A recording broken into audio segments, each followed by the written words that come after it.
கிறிஸ்துவுக்குள் பிரியமானவர்களே, ஆண்டவராகிய இயேசு கிறிஸ்துவின் விலையேறப்பட்ட நாமத்தினாலே உங்கள் யாவரையும் இன்றைய பொதுவான வார்த்தைகள் நிகழ்ச்சிக்கு உங்களை வரவேற்கிறோம், வாழ்த்துகிறோம். இன்றைய நாளிலே ஒளிமயமான எதிர்காலம் எப்படி ரூத்துக்கு உண்டாயிற்று அல்லது வசந்த காலம் எப்படி உண்டானது என்பதை குறித்து கர்த்தர் பேசுவாராக. அதற்கு ஆதாரமாக ரூத் எழுதின புஸ்தகம் 2ஆம் அதிகாரம் 22வது வசனத்தை வாசிக்கிறேன். அப்பொழுது நகோமி தன் மருமகளாகிய ரூத்தை பார்த்து, என் மகளே, வேறொரு வயலிலே மனுஷன் உன்னை எதிர்க்காதபடிக்கு நீ அவன் வேலைக்காரிகளோட போகிறது நல்லது என்றான். கவனிங்கள், ரூத்தினுடைய சரித்திரம் உங்களுக்கு தெரியும். மோவாப் தேசத்தை சேர்ந்தவள் தன்னுடைய மாமியோடு கூட பெத்லெகேமுக்கு வருகிறாள். இஸ்ரவேலின் தேவனாகிய கர்த்தரை அடைக்கலமாய் கொண்டு வருகிறாள். சொந்த இரட்சகராக ஆண்டவராக ஏற்றுக்கொண்டு ஆண்டவரை சேவிக்கவும் ஆண்டவருடைய நாமத்தை தொழுது கொள்ளவும் ஆரம்பிக்கிறார். அவளுடைய வாழ்க்கை எப்படி இருக்கிறது? ஒரு குறைவுள்ள ஒரு வாழ்க்கை. கணவன் திருமணமானது, ஆனால் கணவன் இறந்து போனான், குழந்தையும் இல்லை. இப்படிப்பட்ட ஒரு சூழலிலே ஒரு விதவியைப் போல, கணவனற்ற ஒரு சூழலிலே, குழந்தையும் இல்லாத ஒரு சூழலிலே குறைவுள்ள மகளாக, வாழ்க்கையிலே குறைவுள்ளவளாக அவள் காணப்பட்டாள். அப்படிப்பட்ட ஒரு சூழ்நிலையிலே மாமியாரோடு அவள் வாழ்ந்து கொண்டு வருகிறாள்.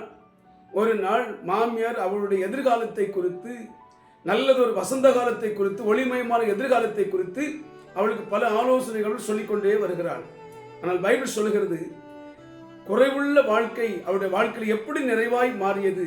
பைபிள் சொல்லுகிறது, அவள் தன் மாமி நகோமியுடைய ஆலோசனைகள், அறிவுரைகள், புத்திமதிகள் எல்லாவற்றையும் கேட்டு அவர் கீழ்ப்படிந்து நடந்தாள் என்று வேதத்தில் எழுதியிருக்கிறது. கவனிகள், அநேக வார்த்தைகள் இருக்கிறது. 3ஆம் அதிகாரம் 3வது வசனம், மாமியார் சொல்லுகிறாள், மாமியார் நகோமி சொல்லுகிறார்கள், நீ குளித்து எண்ணெய் பூசி வஸ்திரங்களை குடித்துக் கொள்வாயாக. முதல்ல சொல்றாங்க. அடுத்தல சொல்றாங்க, நீ களத்திற்கு போவாயாக. 2. 3வது சொல்றாங்க, புசித்து குடித்து தீர் மட்டும் அவன் கண்ணுக்கு எதிர்படாமல் இருப்பாயாக. 3. 4வது சொல்லுகிறாங்க, அவன் படுத்திருக்கும் இடத்தை நீ பார்த்திருந்து போவாயாக. 4. 5வது சொல்லுகிறாங்க, போர்வையை ஒதுக்கி நீ படுத்துக் கொள்வாயாக. 6. 5வது வசனம், நீர் எனக்கு சொன்னபடியெல்லாம் நான் செய்வேன். 6வது வசனம், தன் மாமி தனக்கு கற்பித்தபடியெல்லாம் செய்தாள். தன் மாமி தனக்கு கற்பித்தபடியெல்லாம் செய்தாள். நல்ல கவனிங்கள், ரூத்துடைய வாழ்க்கை பல கஷ்டங்களும் வேதனைகளும் மன அழுத்தங்கள் நிறைந்த ஒரு வாழ்க்கை, குறைவுள்ள ஒரு வாழ்க்கை. ஆனால் தன்னுடைய மாமி என்னென்னலாம் சொல்லிக் கொடுத்தாங்களோ அதன்படியே நடந்தாள். வேதம் சொல்லுகிறது, அவளுக்கு ஒரு ஒளிமயமான எதிர்காலம் மாத்திரமல்ல, வசந்த காலம் துளிர்த்தது என்று வேதத்திலே வாசிக்கிறோம்.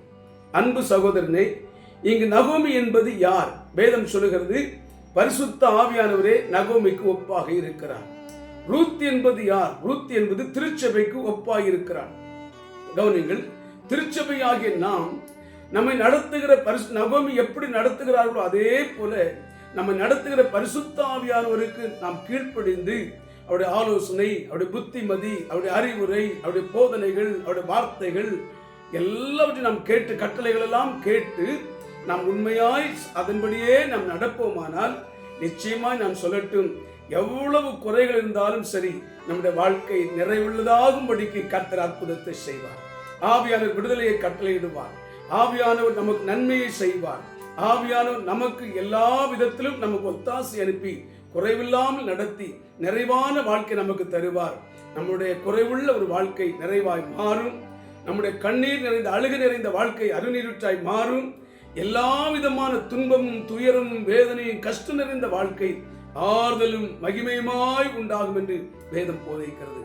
திருச்சபையாகி தேவ ஜனமே, நாம் பரிசுத்த ஆவியானவருக்கு கீழ்ப்படிவோம், அவருடைய ஆலோசனை கை கொண்டு நடப்போம். அவருக்குள்ளாக நாம் வைத்திருக்கிற அந்த மகிமையான ஒளிமயமான எதிர்காலத்தையும் வசந்த காலத்தையும் பெற்று ஆசீர்வாதமாய் வாழலாம். ஆமேன். கர்த்தர் நம்மளை ஆசீர்வதிப்பாராக. பரலோக தகப்பனே, இந்த வார்த்தை கேட்டுக்கொண்டிருக்கிற, இந்த நிகழ்ச்சியை பார்த்து கொண்டிருக்கிற ஒவ்வொருவரையும் கர்த்தர் ஆசீர்வதித்து 100 மடங்காக ரூத்தை போல நிறைவான வாழ்க்கை வாழ இயேசுவின் நாமத்தில் ஜெபிக்கிறோம் பிதாவே. ஆமென்.